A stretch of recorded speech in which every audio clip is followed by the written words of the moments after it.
Yo, what's up, guys? It's Trevor here with another review, and it's been some time since I've done a review. I think the last one I did was when Ring came out. But yeah, here we are again with my review of Final Fantasy XVI. And just to be safe, since I am making my review shortly after the game's release, all the footage you will see in the video is from the demo, which only covers the first 2 hours or so of the game. However, I will still be discussing everything, just not showing. So don't be that person complaining you chose to click and listen to this.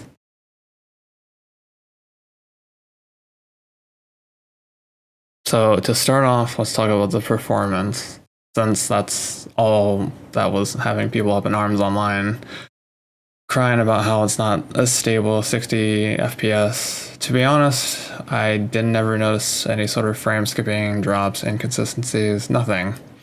I was running the game in performance mode as opposed to the graphics mode. I think what we may have here is a case of placebo, all those PC elitists who complain they can't play anything that's under 600 FPS in 4K, need to touch grass or something. I basically played this game nonstop for like 3 days straight in 14-hour sessions, never once having an issue with performance.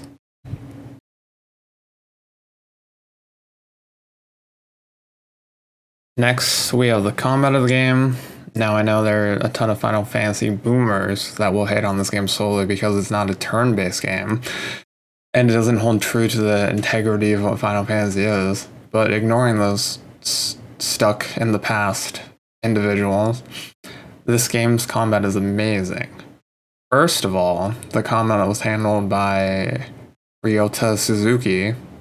I hope I pronounced that correctly. He was known for his work at Capcom on games like Devil May Cry 5 and Monster Hunter World, 2 games I absolutely love. And Suzuki himself has stated that this game is his masterpiece, to which I would have to agree. For all those people who can't get over their own stubbornness, fine, don't play one of the best Final Fantasy games out there, but just don't go telling people they aren't real fans or, oh, so you don't actually play Final Fantasy. A highlight of mine for the combat system is the icon abilities. It added a layer of depth to the combat system with an almost 14-like approach in terms of like, oh, an enemy is staggered, burn all your cooldowns. They kind of become like 2-minute windows in 14's rating.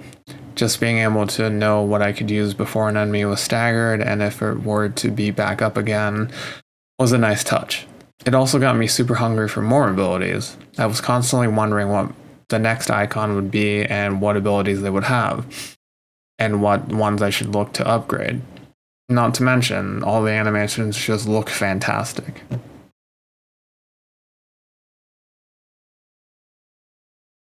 Holy shit, this game is a spectacle already without the icon fights.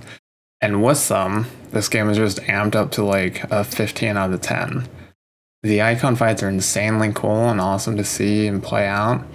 The Titan and Bahamut fight especially are probably my 2 favorite. And that's because they had me actually say out loud while playing, holy fucking shit, this game is so cool.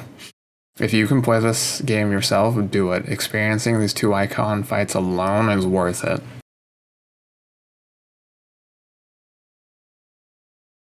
Now, I'm not much of a story person. As a matter of fact, I actually am very selective and specific on what games I decide to pay attention to and get invested in. I may not have gone invested into Yoshi P's other game, 14, story-wise, but I did get invested into 16, which I will always meme with people about. I say, man, I already know more about 16 than 14, which is entirely true.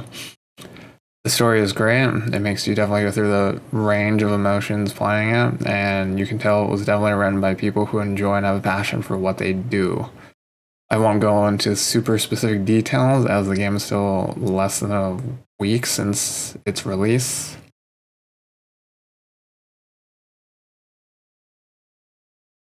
Okay, this would be like the only real negative part of this review. The side quests were plentiful. However, I personally felt they got stale after about the 70% mark in the story. Most side quests were just one-offs and didn't really contribute to the main character roster all that much. And the side quests that did flesh out more lore on side characters, I just felt like could have been done slightly shorter. There is a part right before the last main story quest where like 15 side quests pop up at once, and that was when I started feeling like they were a drag.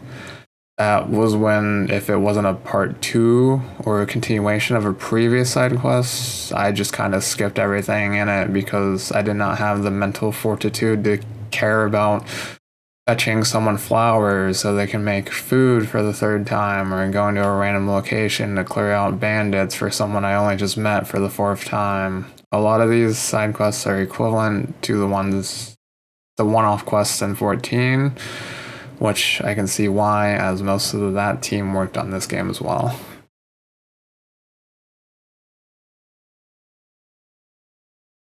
Soken was really in his bag with this game. As someone who had played with music off for a majority of their time in 14, and who semi-recently just started playing with the music on, the work of Soken is incredible. Once again, going back to the Titan and Bahamut fight, those tracks are incredible. I specifically loved how in Titan Phase 2, the track reminded me of something I would have heard in Devil May Cry, which maybe was intentional, but yeah, I cannot begin to come up with the words to try and describe how good this game's soundtrack is. So you'll either have to play it for yourself or just go listen to the OST on YouTube or Spotify or whatever streaming service they put it on.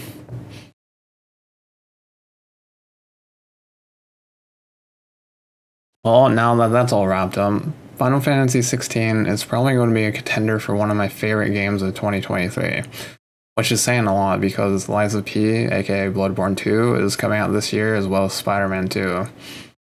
This is definitely the best Final Fantasy I've played, which isn't really saying much, as I've only ever played 15, 7 Remake, 14, and now 16. If I were to give this game a score on a numerical rating, it would be a 9.6 out of 10. 0.3 of that score being retracted is the side quest slog, and the other 0.1% being this unfortunate loop I got put in trying to slay Griffin.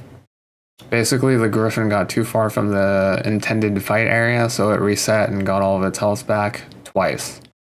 I'm not too upset over this, because at first I thought it was a gimmick, then I realized it was behaving just like enemies do in 14. If they get too far from their combat area, they will run back and get all their health back.